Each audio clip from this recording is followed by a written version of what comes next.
Let me introduce a professor from the communication departments who's gonna play with you a little bit with your cell phone, which should be interesting.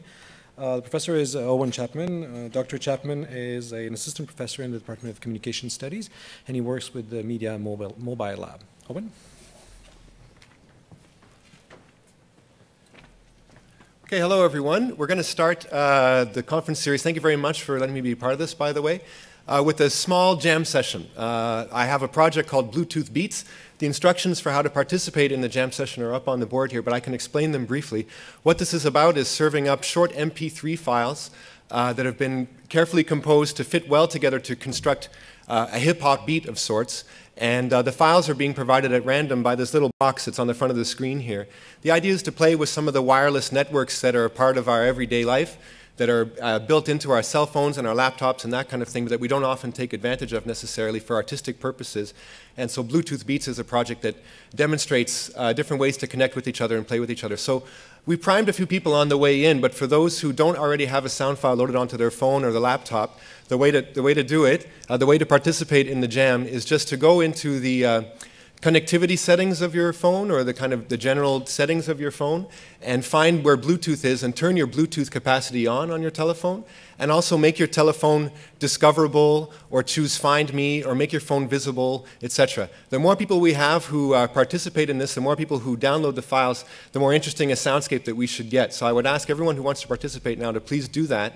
Turn Bluetooth on your telephone, make your phone discoverable, and within a few seconds, maybe up to 60 seconds, you should get a file transfer request sent to you by the box. This isn't a malicious file. Like I said, it's just a short, very, very short MP3 file.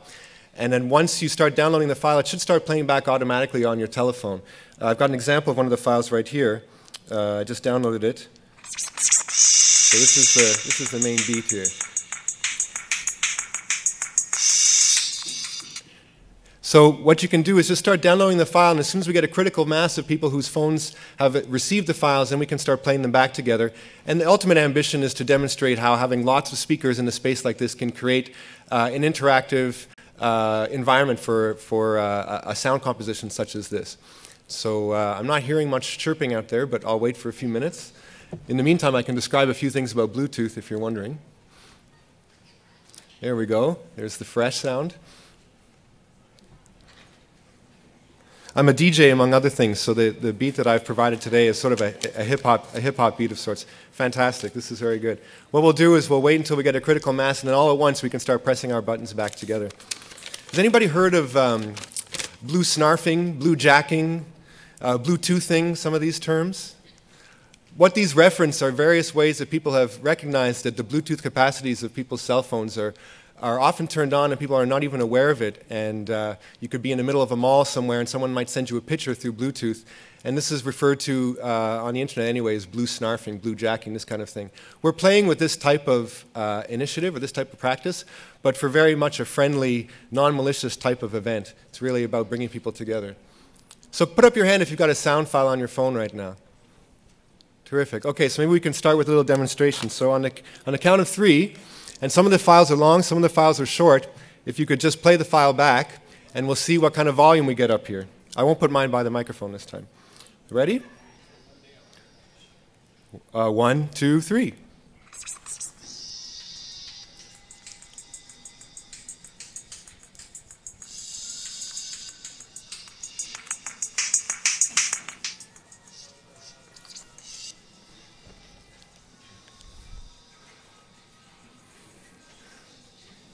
This is very satisfying. I haven't done it in a room with so many people before, and I can hear sounds all over.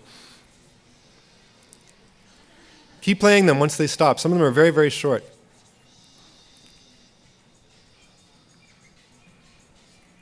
Ah, fantastic.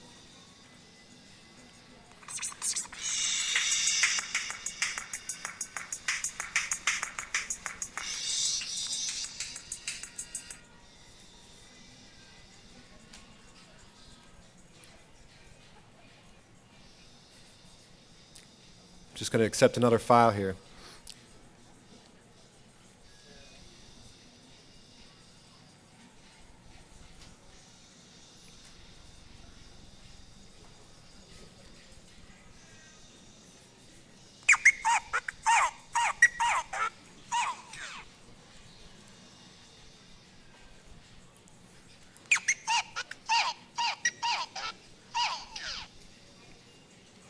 Please keep playing the sounds back until the conference starts. This is fantastic. I'm just going to talk over it a little bit to explain how the box works. The initial idea behind a device such as this is for what's called proximity marketing. So it was developed by an Italian company called Way Media. The actual name for the box is the MobiTouch Cube.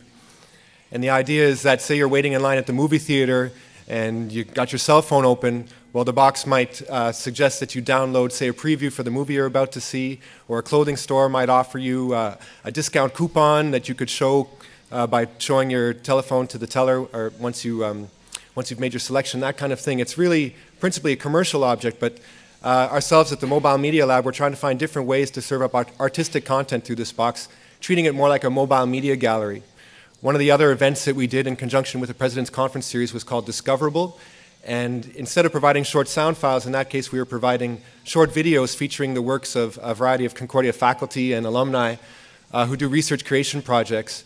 And the box allows us to serve up little teasers, little short snippets of wider research programs that people can then find out more about at our website, which is up in the top right-hand corner of the projection, mobilemediagallery.org.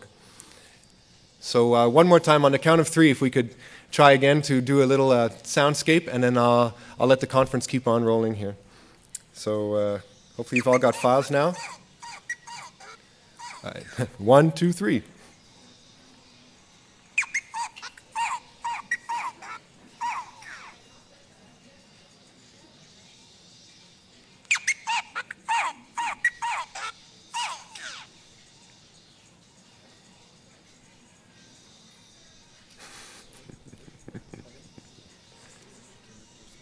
For sure, yeah.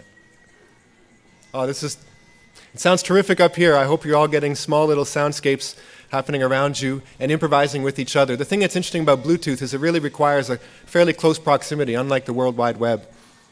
Anyway, thank you very much for your time. Thanks for participating in this fun demonstration of what wireless surveillance networks can do for us. And I'm going to pass the podium over, but before we continue, everybody now must please turn off your cell phones so that the rest of the afternoon can occur without a lot of noise. But thanks again, and enjoy the rest of the presentations.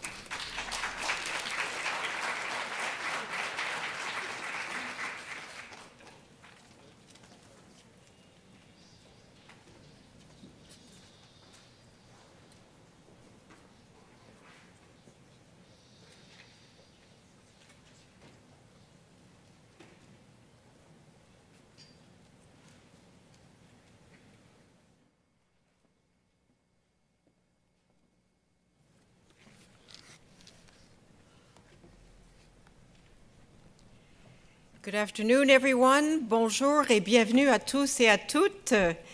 Je suis ravie de vous accueillir à cette deuxième activité, ce deuxième événement de la série des conférences de la rectrice.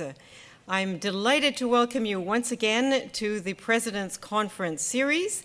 And today's event is part of a series of events across Quebec universities called Les Journées du Savoir, which is part of a campaign called Knowledge Matters. And the purpose of these activities around the province, but in particular at Concordia, is to showcase the wonderful research that we do on our campus and to show you how much the work of our professors, our faculty, our researchers addresses some of the very critical issues in society today. And so I'm sure you'll agree that today's questions are very close to your everyday lives. The 3 sessions today delve into the complex social, political, and technological links between the need for security and everyone's basic right to privacy.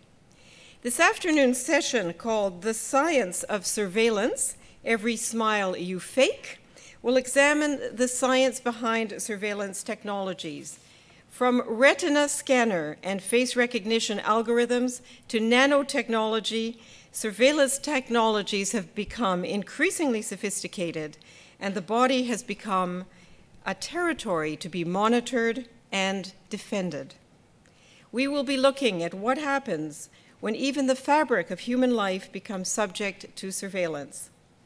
Later on this evening at 7 o'clock, we'll have another session called I'll Be Watching You.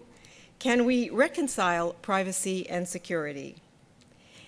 So there will be opportunities to ask questions and to offer your comments and suggestions. Je vous invite à poser des questions, offrir des commentaires et à participer de façon active. Et je vous invite aussi à m'envoyer des commentaires par l'Internet, if you dare.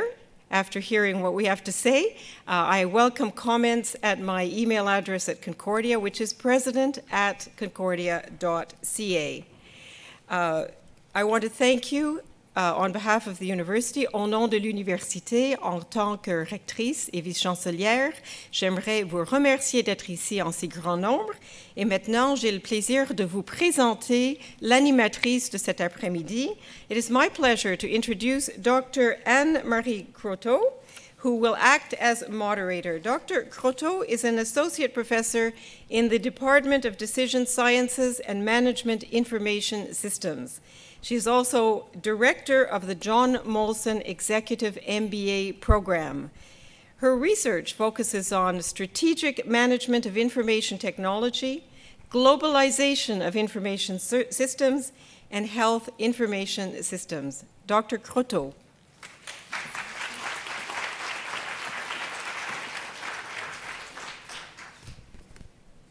Thank you, Dr. Woodsworth. Merci, Madame la rectrice et vice-chancelière. Il me fait plaisir de vous accueillir à cette session sur la surveillance. Voici quelques questions qui seront adressées cet après-midi. Qui surveille qui, quoi, pourquoi et comment? En quoi cela augmente-t-il notre sécurité et quelles en sont les conséquences sur notre vie privée? Please note that this session is webcast. Therefore, if you stay with us, it means that you give your consent to be part of this forum delivered under such condition. We would appreciate, again, if you could turn off your phone. Once the session will be over, you will probably decide to review your phone settings. Today, we are fortunate to have with us researchers from Concordia who will discuss the technology behind tracking as well as other forms of surveillance. They will also put this tension between what is public and what is private into context. So without further delay, let me introduce our speakers. Dr. Suen is the director of the Center for Pattern Recognition and Machine Intelligence. His primary areas of research interest include handwriting recognition by computer. Dr. Suen has authored or edited 12 books and more than 400 papers. Dr. Suen. Dr. Kim Sawchuk is a professor in the Department of Communications and a feminist media studies scholar. Her research interests look into the complex interrelationship between embodiment and technology from the perspective of social justice. She's also a co-founder of Studio XX, the Mobile Media Lab, and the Mobile Media Gallery. She is the editor of the Canadian Journal of Communication and a co-editor of Y, Journal of Mobile Media. She has published 5 edited collections and over 60 articles in the humanities, social science, and fine arts.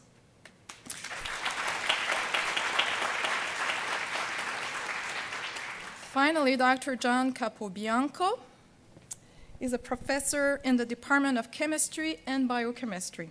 He holds a Concordia University Research Chair in Nanoscience. His work has attracted considerable attention to its potential applications in diagnostic medicine and forensic and security markers. His publication record includes over 90 research articles, 85 conference publications, and numerous invited lectures. Thank you.